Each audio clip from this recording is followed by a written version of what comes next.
আলু পেঁয়াজের দাম যেমনে বাড়তাছে, কি ব্যবসা করবো? ভাই অনেক দাম বাড়তাছে। এডা বাসার লেগা তো আলু কিনন লাগবো, কইয়া দিল। যে সামনেই তো দোকান আছে, হেন থেকে যা লাগে লয়ে লন। ওয়াই হিনতে গাইলো। এ ছোট ভাই, আলু কত কইরা? ভাই 50 টাকা করে। আপনার কি অবস্থা ভাই, ভালো আছেন? আলহামদুলিল্লাহ ভাইয়া, ভালো। কম হইব না? না ভাই, কম হইব না ভাই, 50 টাকা করে।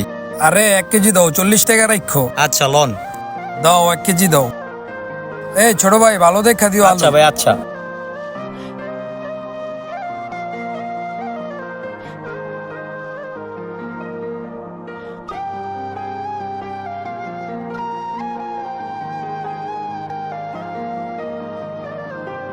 আচ্ছা ছোট ভাই, টাকাটা আমি পাঠাই দিতেছি। সমস্যা নাই ভাই।